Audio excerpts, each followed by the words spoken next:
Welcome to The Explainer. Today we are diving into one of the most brilliant and, let's be honest, baffling books in all of philosophy, Ludwig Wittgenstein's Tractatus Logico-Philosophicus. All right, let's just jump right in with a real bombshell from the man himself. He believed that for centuries, philosophers hadn't just been getting the answers wrong. They were asking questions that were fundamentally broken. Questions that, when you really looked at them logically, weren't even questions at all. They were just nonsense. So what was his grand plan? Well, Wittgenstein's goal wasn't to solve the great mysteries of life. Nope, it was to show why they couldn't be solved with words in the first place. He wanted to fix the very tool we use for thinking, our language. He argued that philosophy's real job isn't to build these huge, grand theories about the universe. It's an activity. It's the hard work of taking our messy, blurry thoughts and making them sharp and crystal clear. You could say philosophy is like cleaning the lens of a camera so we can finally see the world as it truly is. So, to clean up our language, Wittgenstein first had to figure out what language is for, and he decided its main job is to describe the world. But that raises an even bigger question.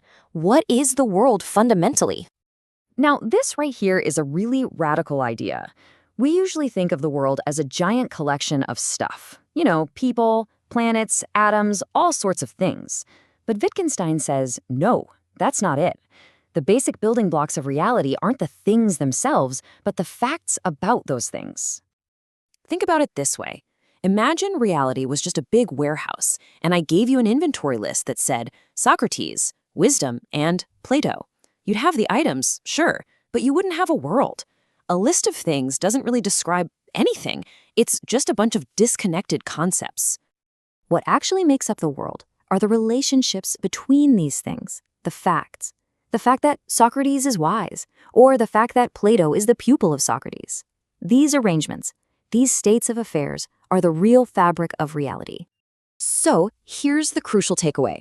Wittgenstein breaks reality down into its smallest possible units, what he calls atomic facts. You can think of them like the fundamental pixels of reality.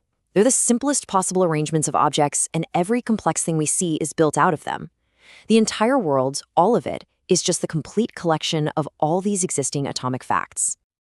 Okay, so if the world is a giant structure of facts, what's language's job? Well, according to Wittgenstein, its job is to mirror that structure. And this brings us to his next huge idea. This is his famous picture theory. A sentence that makes sense, what he calls a proposition, works by being a kind of logical picture of a possible fact. It's like a little model of a situation that could happen in the world. And he has this brilliant analogy to explain it. Think about music. A composer's idea, the sheet music, the grooves on an old vinyl record, and the actual sound waves hitting your ears, they all look completely different, right? But they must share some common logical structure that allows one to be perfectly translated into the next. In exactly the same way, for a sentence like "the cat is on the mat" to mean anything, the words have to be arranged in a way that mirrors the possible arrangement of the actual cat and the actual mat. They share a logical form. And here's the key part.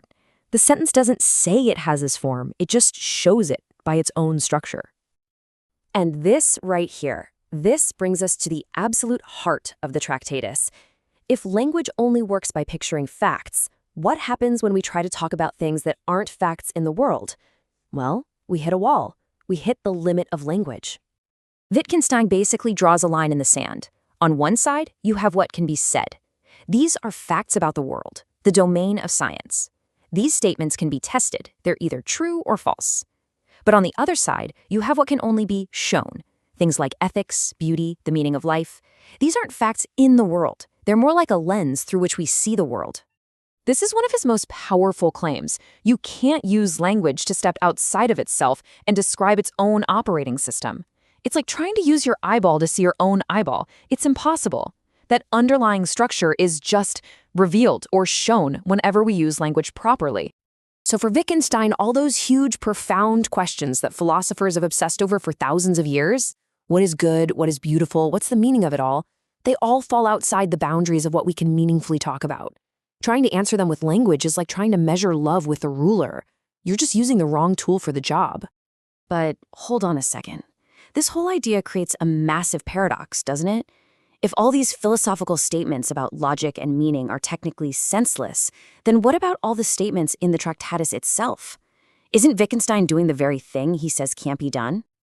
Oh yeah, Wittgenstein was completely aware that his own argument was basically set to self-destruct, and his solution to this problem is the final, brilliant, and most famous move in the entire book. He tells us to think of his book not as a collection of absolute truths, but as a tool, a ladder.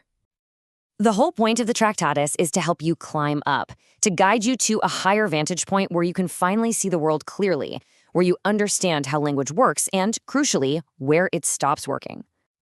But once you've reached that new perspective, the ladder itself isn't needed anymore. In fact, you have to recognize that the rungs you used to climb, all those sentences in the Tractatus, were, in the end, part of the very nonsense they helped you see past. You have to kick the ladder away. And so that's where he leaves us, right at the edge of language, with this final, profound command. The Tractatus doesn't give us answers. It just shows us the boundary between what makes sense and what doesn't. And then, once its job is done, it tells us to be silent.